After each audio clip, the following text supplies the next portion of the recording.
is really heartwarming. Thank you all for coming. We're having a wonderful time, and I really hope all of you are having a wonderful time. We are really grateful, thankful that you guys came. These are tough times, obviously. Now I'm like, you made me lose where I was. So anyways, have fun. We're definitely gonna party. There's a lot of dances coming from our side, from Megan's side. So let's have fun. Thank you.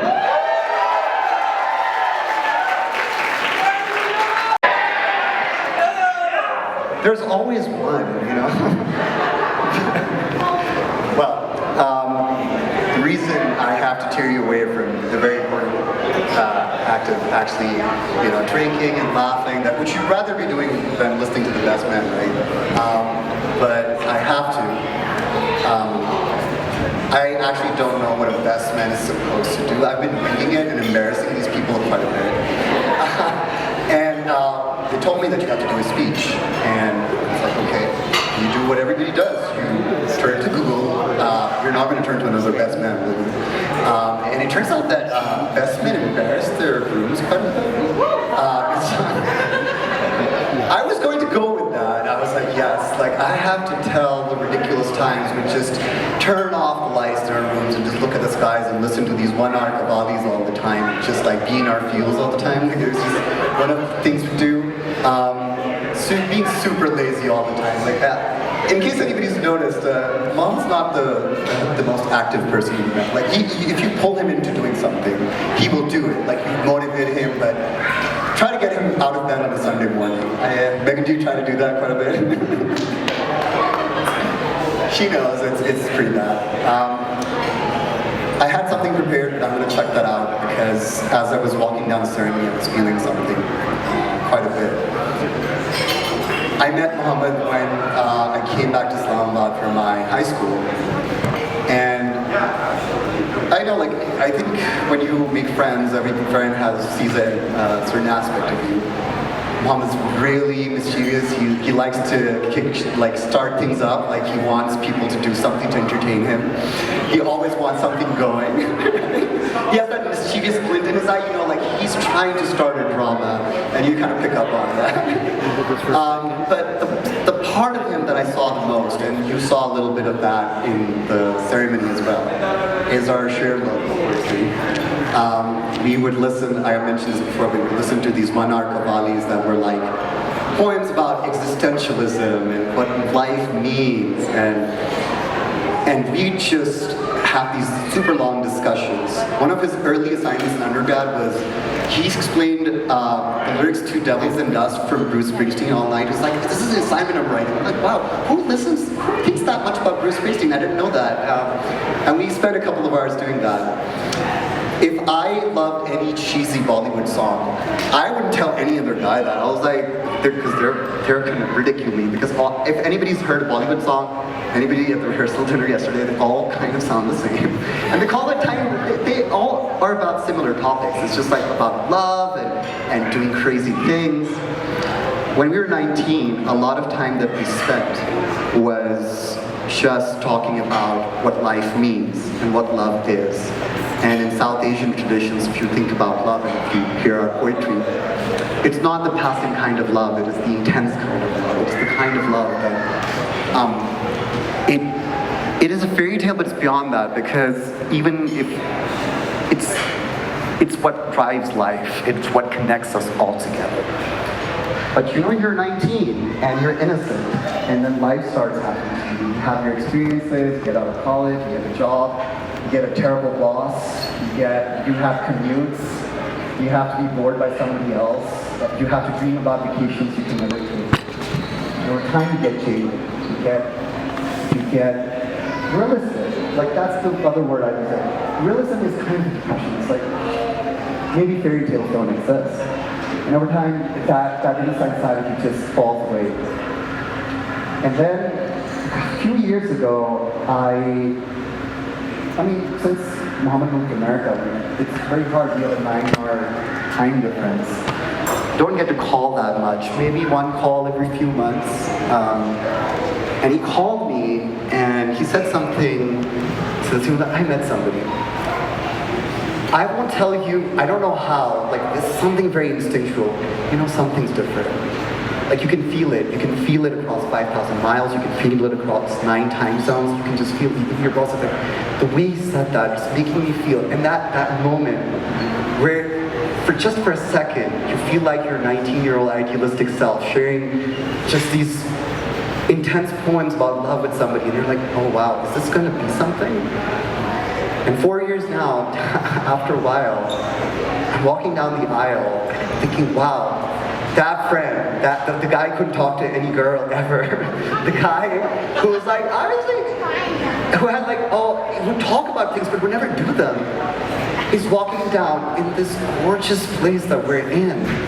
We're in the middle of the mountains, the weather, it was raining when we were coming to this, cleared up at the exact right time. We're worried about the ground's going to be wet. It is not. I thought I would trip over, I didn't. I thought Muhammad would forget his vows, he did not. I had full faith in him. Because he hadn't told me that he finalized them, so it was a real surprise for me when he was like, oh, I did that. I was like, okay, like, you never told me that you... And in that moment, I was like, wow, this actually happened. And I was walking down the aisle with Alice, and I was like, I can't believe he's getting married. And nothing went wrong.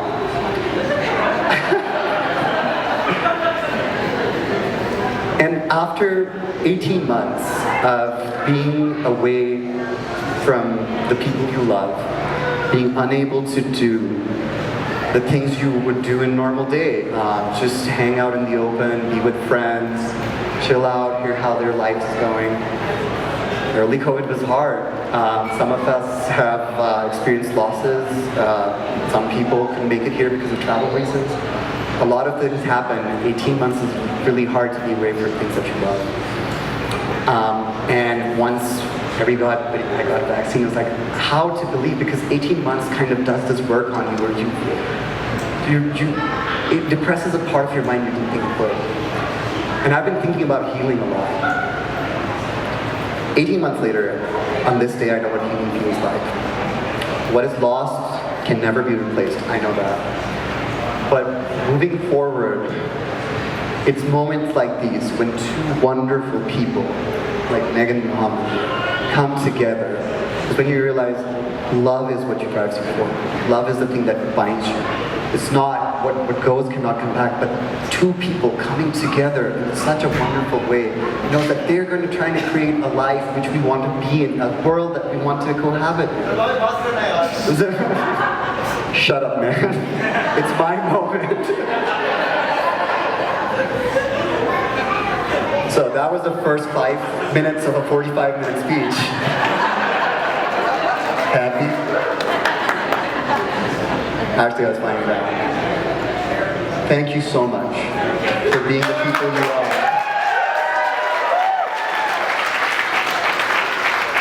For allowing us to share your moment of happiness. Out of the many drafts of the vows that he had, there was a Urdu verse that he didn't use that I think I'll get to use now. There's a very famous ghazal that starts with one line, and I'll read the first verse of the couplet, which is, Dunya kisi ke pyar mein, jannat se kam nahi. And what that means is, the world for lovers is no less than heaven. It is heaven. I hope it is the heaven that you dreamed of, because it's certainly in this moment, it feels that to us. And allowing us to be here is the kind of healing we needed after very tough. And I love you guys so much. I want to be part of this journey. And I want to be babysitting those dogs when you do other stuff. Here's to many, many other things. I love you so much. Allah Ta'ala itni khushiyan dege sabhana mushkil. I love you. Thank you so much.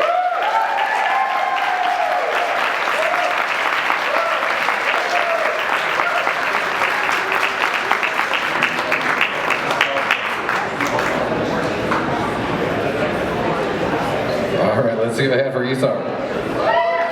And next up, could we have the maid of honor, Allison, please?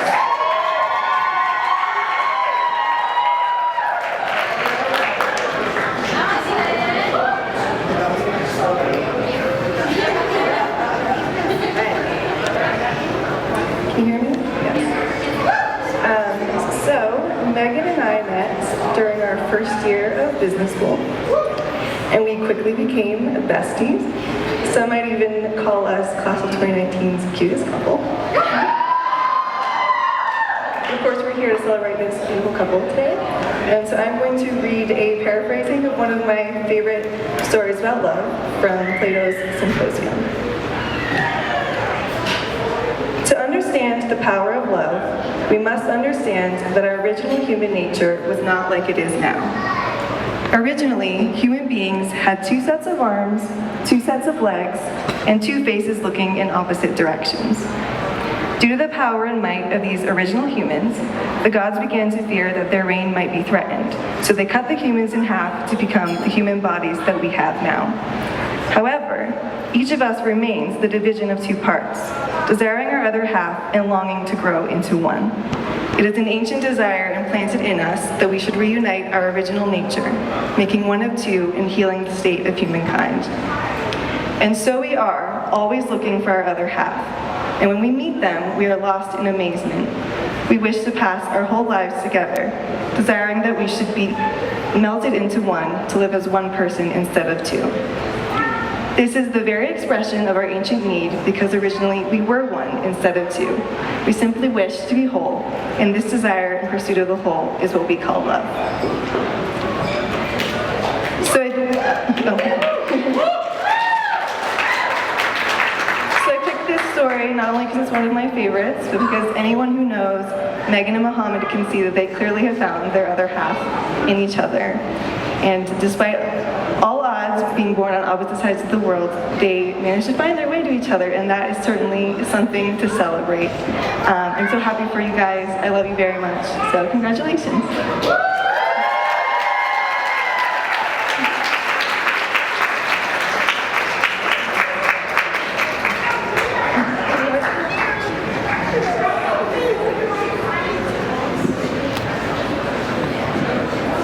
All right, let's hear it for Allison and those lovely words.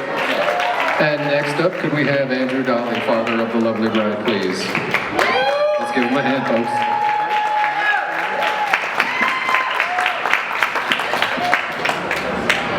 As I was just introduced, my name is Andy. I am Megan's father, and I just found out today that I am also Mohammed's father-in-law, which is, things are just going crazy today. I didn't expect any of it.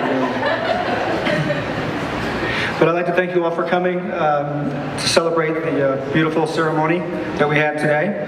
I'd also like to welcome Mohammed and your parents and your extended family to our family. Proud of you. And Megan, well, let me just go back to you for one minute. Because, well, you've come to visit us a few times in the last couple of years, and it's been our pleasure, getting to know you. You're a really super great guy. And then you can attest to this, that our cat Bunky has finally come to welcome you as well. So you know with that, you are definitely in, right? Okay. All right. And then Megan, what can I say? What a beautiful, talented.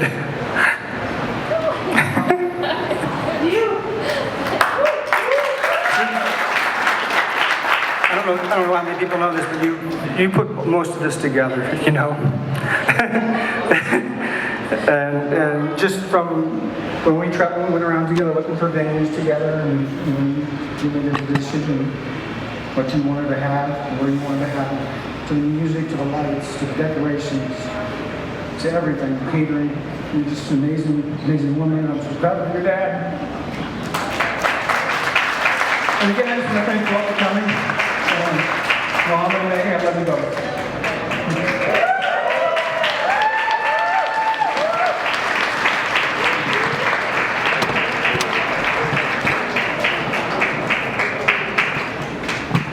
All right, let's keep it going for the fathers. Up next we have Faiz bin Saeed. Where's father of the groom at? Let's give him a hand.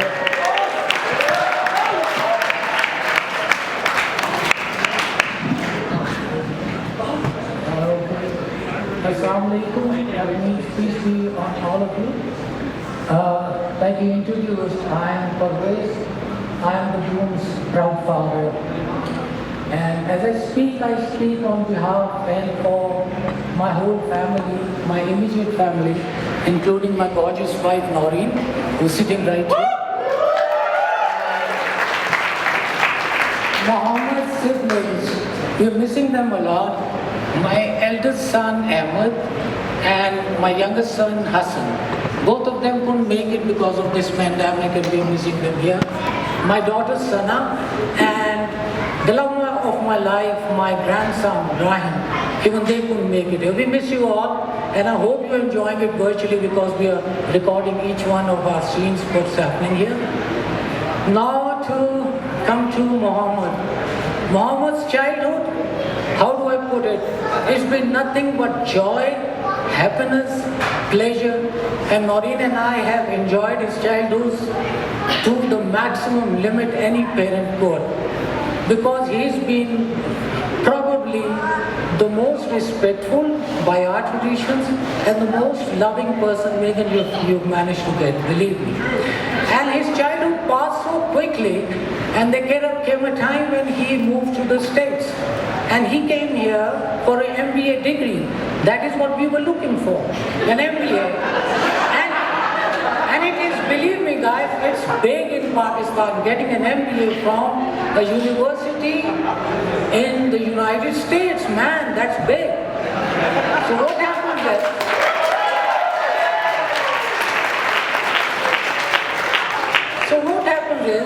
he gets a degree, and about 2 years back, Noreen and I, we decided to come to the United States, congratulate him because we couldn't make it for his graduation ceremony. And we are, you can imagine, we are in Austin, and we are staying with Mohammed. And in the evening, he says that he's got to take us for an ice cream. And my wife, she loves ice cream. That's a sore point, actually. So the scene is that it's raining, cats and dogs, it's pouring. And I tell him it's very cold, it's December, like we don't need an ice. No, we have to go. So we get in the car, and now we're driving to a remote sort of an ice cream parlor. And in the whole parlor, there's only me, Mohammed, and my wife. And there's something eerie and uncomfortable about the whole scene. And what happens is that I, being the timid person I am, I ask for a little leave and go to the restroom and leave the mom and the son behind. When I come back, my wife is like overjoyed. And you know what Mohammed just told me? What? He's found a girl. Can you imagine a person flying from Pakistan to congratulate his son for a degree, an MBA degree, and what does he get? A son introducing a girl. And we were so lucky, the next day we met Megan for the first time. We saw her and we knew she's a part of our family.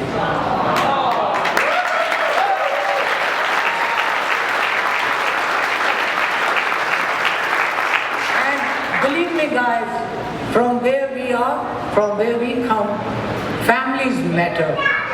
So I'm so proud of having Mohammed as a son, and we don't call them daughter-in-laws. In our country, in our side, they are our daughters. So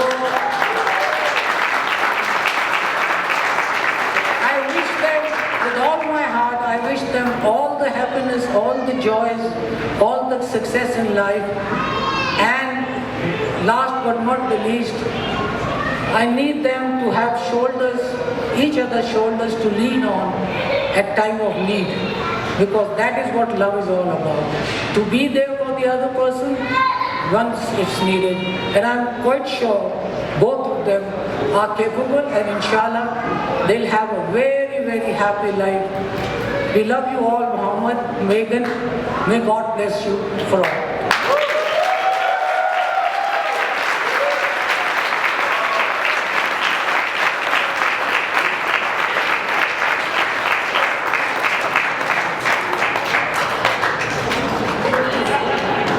Let's hear it for the dads. Let's hear it for the parents of the bride. All right, we're going to have a few words from the sister of the bride, Mara.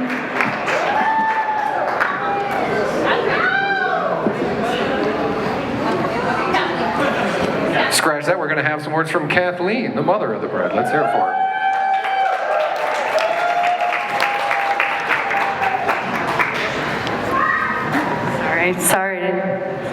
Sorry to mess everybody up. I just had to speak. I know it might be non-traditional, but you know, hey, that's the way I am, and that's how I've been my whole life, very non-traditional, so hey. First and foremost, thank you all, every single one of you. This is just such an amazing turnout, and we appreciate all of you individually, no matter, you know, near and far, all of you that have traveled, wherever you're from.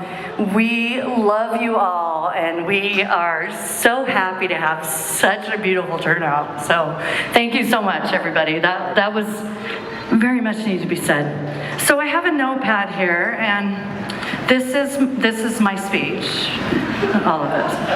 It's mostly talking about my oldest daughter, and I gotta, you know, no, I'm just kidding. I could talk about her all night, but we would like to get the party started, so I'm gonna try to keep it to a little bit of a minimum. Megan, main thing, okay, I'm just gonna talk a little bit about Megan first, and this girl, those of you may not know, those of you may know, but these are a few of the countries she's been to, and I think I may be missing some, but I tried to put it all in my head. Let's see, she's been to Peru, so she started when she was 17. She went to Peru, right, on a service trip, and deep in the Amazon jungle to take care of families and build a more sustainable environment for them to be able to take care of themselves deep in the Amazon. So that was her first trip. She decided to go back there and take her little sister when her sister turned 17, and they went on a service trip together, which was absolutely amazing. And she also went to Africa, did another service trip. I just have to talk a little bit about your traveling because it all ties in together, I promise. So this is not going to be forever, but anyway, she did an amazing thing for the children who were carrying gallons and gallons of water, you know, 3+ miles a day to school, and she helped to build a water tank for these children to create a sustainable water source for them and raise money to do that. And I don't know, some of you may not know that. She's also been with her friends on some amazing adventures: Amsterdam, Cambodia, Colombia, France, Italy. She did do study abroad in college in Spain, Oviedo. I do have a quick short story about that. Thank you, Cesar, because you helped to save her life when she was in Spain. She actually developed a severe pneumonia and went to ICU for 10 days when she was there studying abroad. And Cesar and Jordy, which are here tonight, they were my saviors while she was over there. They tracked her down and found out what hospital she was in and helped save Mom. So anyway, so back to the traveling. This beautiful young woman has been all over the world, and her passport is full of stamps, and I just knew she was not going to settle. She was going to meet somebody from another country and end up falling in love and marrying them. So I knew that was going to happen. It was destined to happen. And these two, she ended up saying, "Hey Mom, there's a scholarship program. I think I'm going to apply for it at ASU." And it was just synchronicity. Muhammad was a year ahead of her, and he helped her through her first year actually. You were in your second year, which I hear is a little bit easier than the first year, right? See all these MBA grads here, we're all here, yes. So he did help her a lot through her first year and guide her, and she said that was made a big difference in your first year of college going out there. Because anyone that knows Megan is she wants to do everything absolutely top notch, and look at this, it's beautiful tonight. So anyway, I'm happy you two met. I need to move on to Muhammad because I need to talk a few stories about him. I love this man. I've got 3 short stories to share about him. from the time they met. Megan sent me a few pictures of her on a hike, and she was with a bunch of friends, and then I see Mohammed. He was kind of standing off to her, but he was looking over, and I said, "Who is the gentleman next to you? He looks like he kind of likes you." And this was a few years back. "Oh, that's my friend Mohammed. We just met in school. They were on a big friends hike." And I said, I knew it from the minute, the first picture I saw of Mohammed, I said, he likes you. It's a mother's instinct. I just knew it. That I saw, So let's go back to that, me knowing that a few years ago we were at her sister's wedding, and this was a pivotal moment in my life as well, because as a mother, and a mother with 3 daughters, you know that look of love, and Megan was up giving her maid of honor speech at her sister's wedding a few years ago, and Mohammed's over in the corner watching her, and he is looking at her with that look in his eyes. And I was watching him watch her, and I said, that man loves her. I just knew that look of love. As a mother, and when you have daughters, I saw that look of love when she was up there giving her speech, and in his eyes. And I knew it was perfect and wonderful. So, one other story about you. Sorry, I gotta tell one more because I just love you. I love you. I'm so happy to have you as a son. I gotta tell you.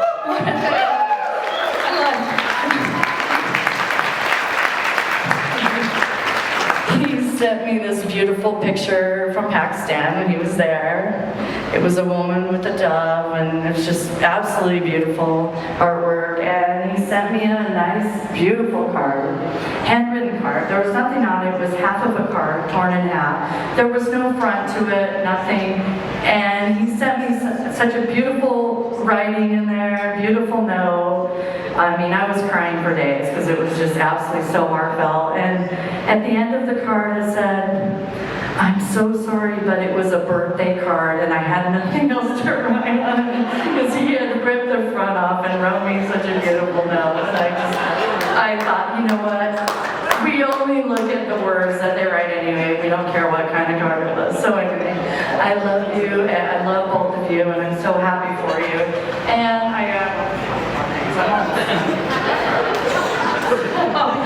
anyway, so I want to give the both of you advice. Always remember your commitment to each other. And I know I wrote this down because I know what I want to tell you, but sometimes I have to cheat you.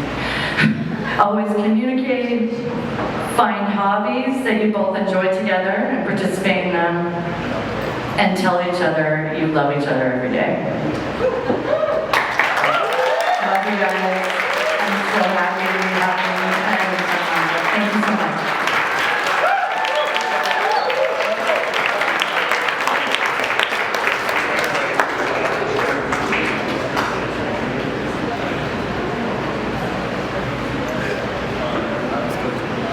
All right, one more time for Dad, please. That was awesome. All right. Sister of the bride, listen. Hello. I'm really nervous, so I'm going to be speaking to you two rather than the crowd. No. So, mine's going to be short and sweet, so I don't cry my eyes out up here, which I probably will do anyway in the 30 seconds I'm talking. I just wanted to say that I had to have a speech, because how could I not, for a beautiful couple on their beautiful day. First is Megan, Sissy, my biggest role model. Here comes the waterworks.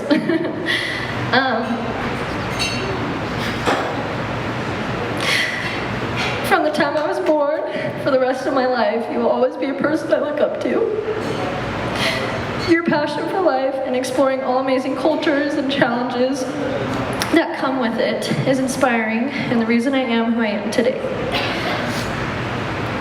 You may not know it, and sisters can be stubborn, but I wouldn't be who I was today without the guidance I've been so lucky to have from you. No matter how far we are apart or how much we argue, I'm always on the sidelines cheering you on. And to the handsome groom, You've always had my back in the battles between Megan and I when we can't seem to decide who is right and wrong. And having you as my brother Mohammed couldn't have come soon enough. When the two of you are together, the world just makes sense, and I'm so happy to be a part of celebrating you guys tonight, so cheers to happily ever after.